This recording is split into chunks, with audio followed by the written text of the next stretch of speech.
Всем привет! Итак, сегодня очередной ни к чему не обязывающий влог.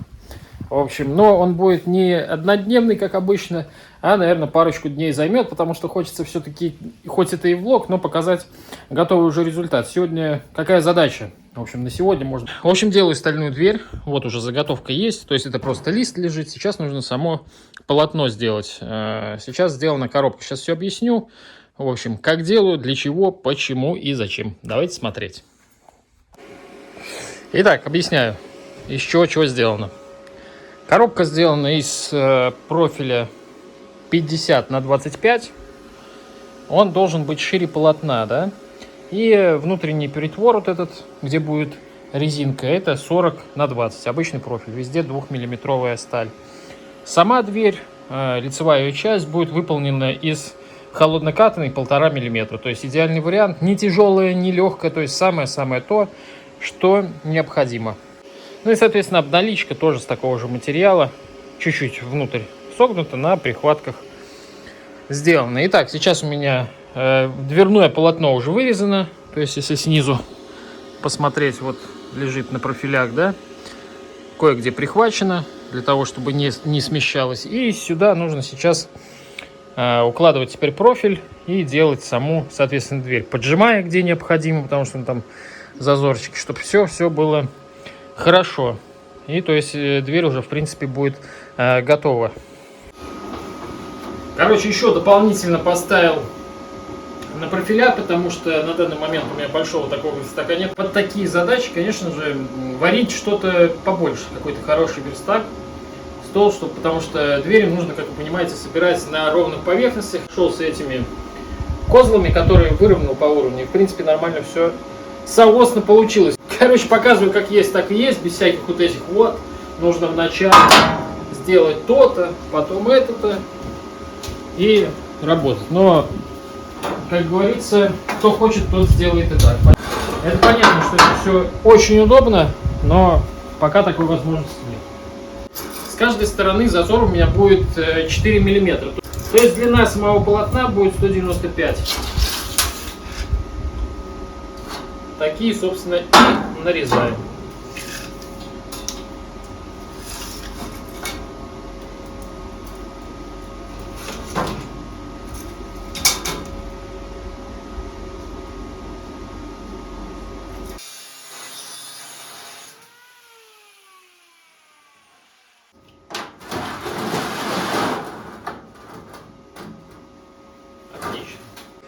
Итак, основная задача готова. В общем, нижнюю часть я уже прихватил немножко. То есть я в упор поставил вот эти профиля, вырезал как нужно.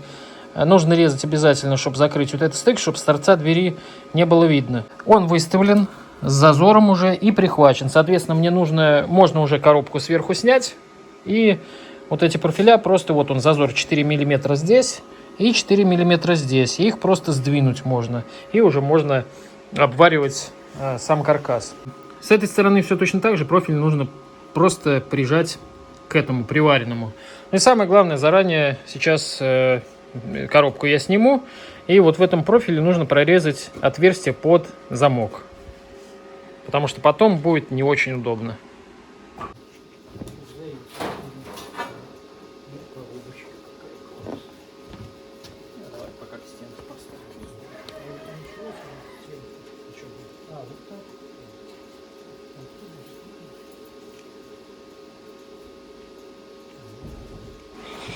Ну и все, теперь вот этот стальной лист, то есть вот я прижал профиль, выставил как нужно, и можно приварить. Но для начала, конечно, прорезать нужно отверстие под замок. Я под замок сделал, это будет в потай, то есть торчать ничего не будет. Вот он прям размер замка. Но для того, чтобы он держался, нужно выпилить вот такую вот вставку. И поэтому лучше вставлять это все, когда еще профиль не заварен, так как эту планку нужно закинуть с торца.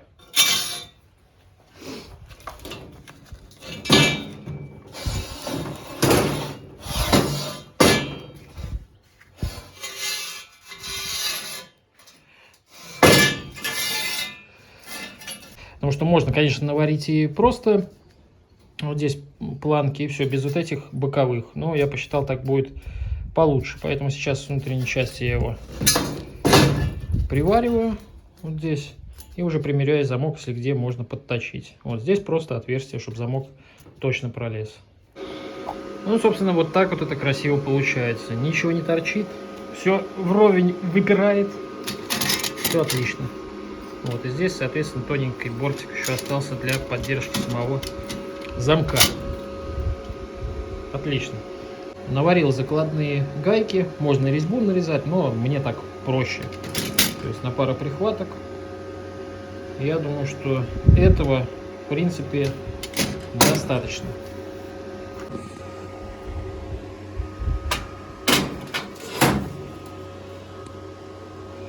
Все четенько, как и должно быть. Вот такое вот наполнение двери, то есть усиление под замок. Ну и в принципе-то и все. Если делать и здесь еще посередине, посчитал это лишним, потому что здесь будет глазок, да и в принципе-то куда уже больше. Она будет жесткая, никуда крутить ее не будет. Естественно, сейчас все на прихваточке нужно это будет обварить. Варить нужно, например, от центра по краям, и там перебегать с одной стороны двери к другой. Потому что если по очереди все сваривать, металл неминуемо поведет, будет, то есть волной. Поэтому так с места на место прыгаешь и все обвариваешь. Здесь, естественно, будут сплошные швы, а сам лист металла будет прихватываться на прихват. Места, где под петли, я хотел еще сюда профиль добавить, потом думаю, дверь вроде бы не особо тяжелая, поэтому все выдержит. Поэтому в местах, где будут петли, я просто почаще проварю.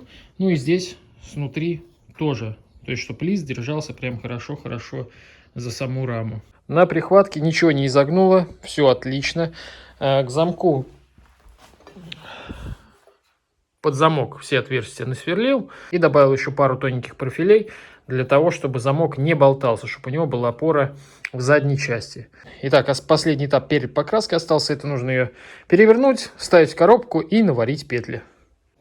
Что касается петлей. Петлей будет 2.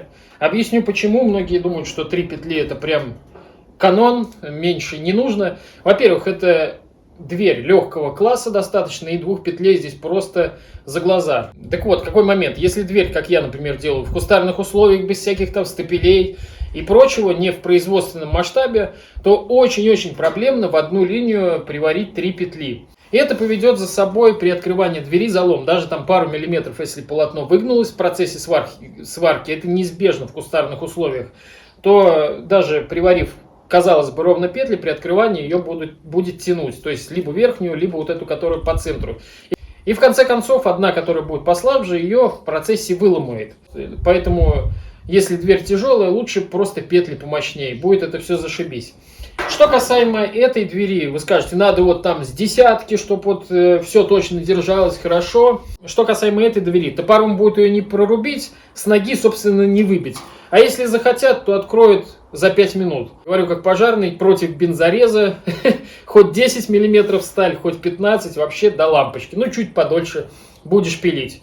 Ну, а кто-то и просто может открыть замок.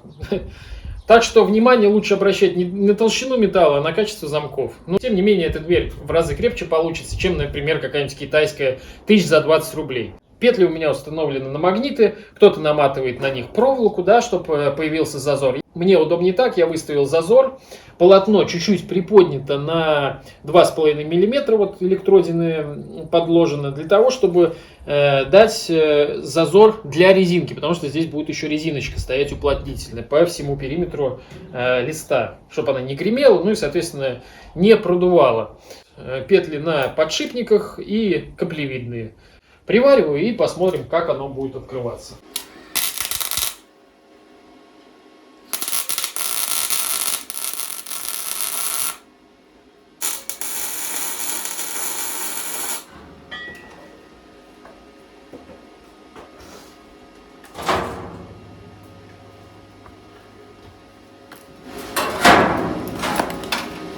Ну что, пару прихваток есть.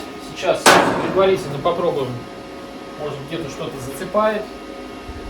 Но должно все быть хорошо. Отлично. Открывается без заеданий, ничего нигде не выламывает.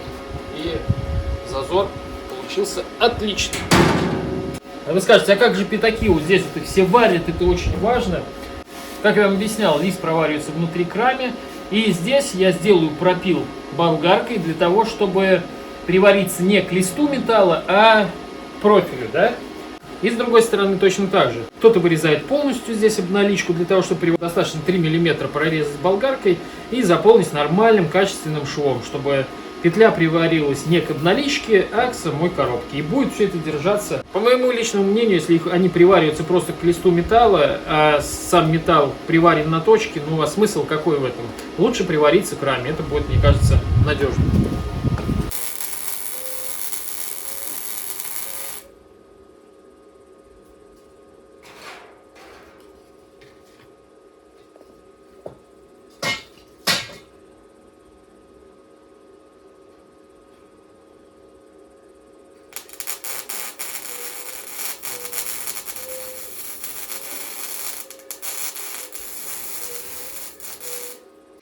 Ну вот, все, сварочные работы закончены, петли приварены, нормальный массивный шов снизу, все держится как положено за коробку. Монтажные ушки еще приварил, сверлить я их буду по факту, может подрезать придется, в общем запасом. Сейчас все подзачищаю, где что увижу, обезжириваю и покрашу. Уже готовый результат вы увидите, потому что в принципе красить-то что тут, ничего особенного.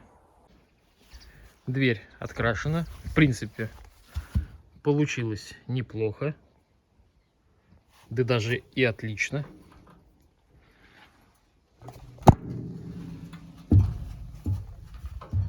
Вот так внутри коробка выглядит. Ну и, соответственно, сама дверь. Уже резиночку примострячил.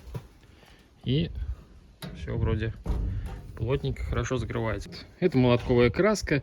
Вы скажете, почему все двери вот красят и все подобное такой краской? Да потому что она скрывает все вот эти дефекты, где-то сварка, где-то, ну, что-то такое. И смотрится, в принципе, симпатично, как и должно смотреться. Долго я думал, чем же утеплять, обесшумливать дверь. А мне кажется, самый нормальный вариант будет пенный утеплитель. В магазин съездил сегодня, к сожалению, будет только он завтра привезут, поэтому придется чуть-чуть подождать, но можно будет подготовить ламинат, потому что внутри будет зашиваться все это ламинатом. Ламинат 33, достаточно толстый, вот, и плотный, чтобы не сгибался и вел себя хорошо. Ну и понятно, что напыляемый утеплитель, по-моему, это полиуретан, то есть дверь будет плотная, шумоизолированная от вибраций, от всего, то есть будет отлично, тем более она стоять будет в подъезде. Ну а сейчас будем нарезать ламинат и делать полотно. Как раз сегодня попробуем на точной работе. Вот такой вот станок, это торцовка от Деко с большущим диском на 305. Хоть у него и крупный зуб такой достаточно, но резать должен чисто. Хотел у него полный обзор сделать, но передумал. Сейчас особо нету времени. Сейчас быстренько так пробегусь. Кому интересно, может быть, такая модель понравится. Немножко я уже на нем поработал. То есть это стойки на каркас сделал. То есть, ну, для таких работ, понятно, очевидно, она офигительная. Режет ровно, быстро. То есть без каких бы то ни было нареканий. Но сегодня на ней мы попробуем торцануть ламинат. Если все удачно получится и будет чистый срез, то не нужно будет делать никаких уголков. Все, в торец сделать и просто такой же краской торец закрыть. Чтобы не было никаких уголков, заклепок и прочего. Чтобы смотрелось это монолитно и аккуратно. Думаю, что все прокатит. Характеристики этой пилы. Мощность 2500 Вт, то есть достаточно мощная. 4000 оборотов в минуту. 305 мм диск. Поперечное пиление 100 на 330 мм максимально, то есть это большой брус можно пилить. Ну, под 45,90 и 45-45, естественно, меньше. Но, тем не менее, достаточно большие заготовки. То есть для кровельщиков и всяких, кто занимается каркасами, такой размер, мне кажется, самый оптимальный. Рама выполнена из алюминия, есть ручки для переноса пластиковые, высокие упоры с регулировкой под разный угол реза. Также есть лазерный указатель, но он работает, естественно, на солнце его не видно практически, и он быстро, в принципе, забивается после нескольких резов. Это, конечно же, минус. Протяжка на подшипниках, двигается все одним пальчиком, как и положено. Есть выход под пылесос, либо под мешок, который идет в комплекте. Но, в принципе, кроме как пылесос, сюда подключить нечего, потому что в мешок мало чего собирается. Есть возможность проделывать пазы То есть не полностью, чтобы пила заглублялась, а переводя вот этот рычажок, мы включаем, собственно, упор. И вот этим винтом с контргайкой все это регулируется. Хоп, и опять можно пилить и торцевать. Ну и второй угол наклона также с фиксатором под 90 градусов. Вот он сейчас защелкнулся. Сзади рычажок, фиксатор в нужном положении. И под 90 градусов можно также регулировать все болтами, что и вылет самой вот этой каретки. На диске защита с предохранителем. Щетки меняются отдельно, разбирать движок не нужно. Они идут еще дополнительно в комплекте. Это обрезки, имитация бруса. Больших брусов у меня нету. Здесь 150 на 100. Должно на ура все отпилиться.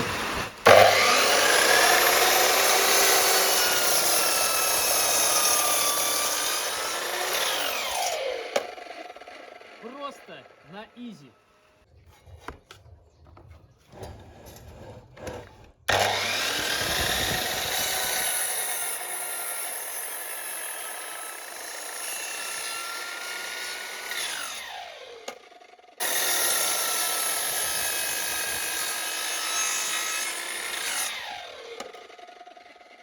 Ну, по-моему, под угол 45 градусов пилит отлично. Ладно, с деревяшками-то все это понятно и очевидно. А вот с ламинатом не так все очевидно.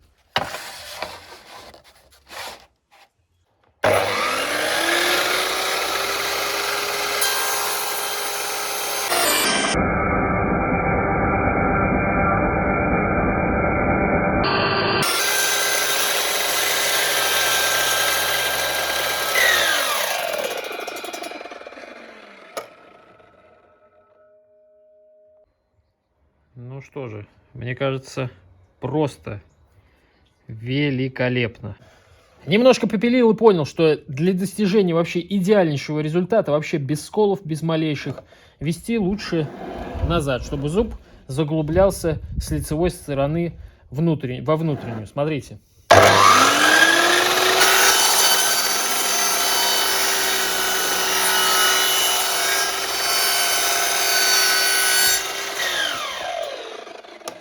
Просто идеально, нету ни единого скола, никакой циркуляркой, лобзиком или прочими ручными инструментами такого качества, конечно, не добьешься.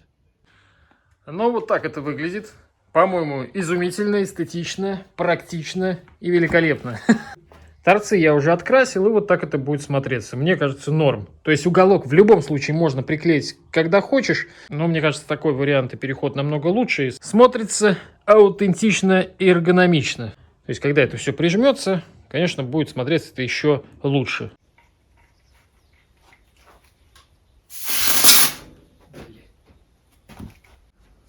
Как говорится, без изоленты никуда. Вот как по-другому?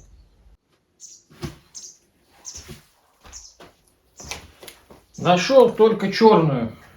Конечно, не знаю. Так-то синяя нужна. В идеале.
Так, ну по большому счету, в принципе, неплохо. Уже по звуку звона нет, значит, свою функцию эта пена, в принципе, выполнит. Так, ну и другой момент. Вы, наверное, спросите, вот что ты вот тут что-то наговорил, нарезал, тут все равно, а как же ты это крепить-то будешь? Ты блогер, блин, вот у нас ты там на заводе все насоты, саморезы крутятся, болтами закручиваются, чтобы это было крепко и надежно. Но я поступлю уже, конечно же, как блогер и дилетант, потому что так хочу, и никто мне ничего, в принципе, не скажет. И будет оно отлично и хорошо. Панель приклеивается, клей нанесен.